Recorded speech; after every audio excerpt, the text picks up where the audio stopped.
بسم الله الرحمن الرحيم. والنجم إذا هوى ما ضل صاحبكم وما غوى وما ينطق عن الهوى إن هو إلا وحي يوحى علمه شديد القوى ذو مرة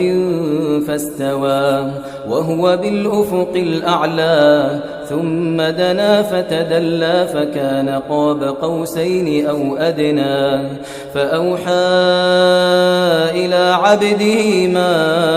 أوحى ما كذب الفؤاد ما رأى أفتمارونه على ما يرى ولقد رآه نزلة أخرى عند سدرة المنتهى عندها جنة المأوى إذ يغشى السدرة ما يغشى ما زاغ البصر وما طغى لقد رأى من آيات ربه الكبرى أفرأيتم اللات والعزى ومناة الثالثة الأخرى ألكم الذكر وله الأنثى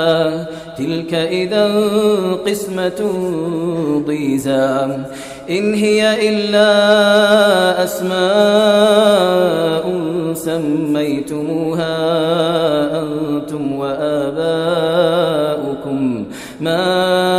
أنزل الله بها من سلطان إن يتبعون إلا الظن وما تهوى الأنفس ولقد جاءهم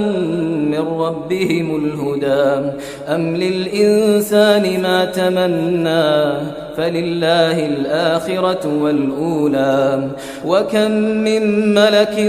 في السماوات لا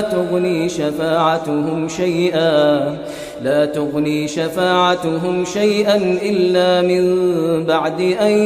يأذن الله لمن يشاء ويرضى إن الذين لا يؤمنون بالآخرة ليسمون الملائكة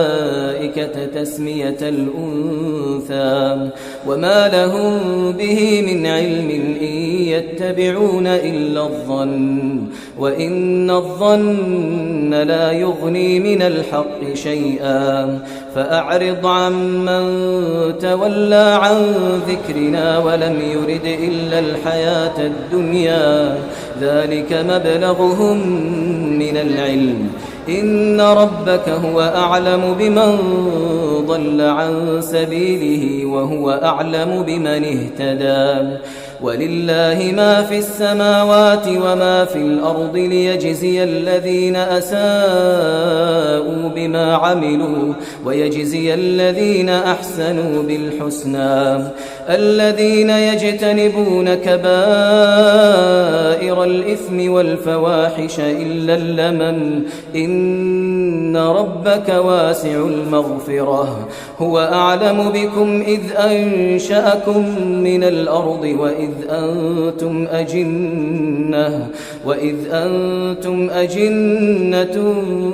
في بطون أمهاتكم فلا تزكوا أنفسكم هو أعلم بمن اتقى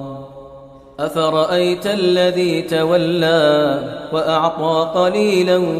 وأكدى أعنده علم الغيب فهو يرى أم لم ينبأ بما في صحف موسى وإبراهيم الذي وفى ألا تزر وازرة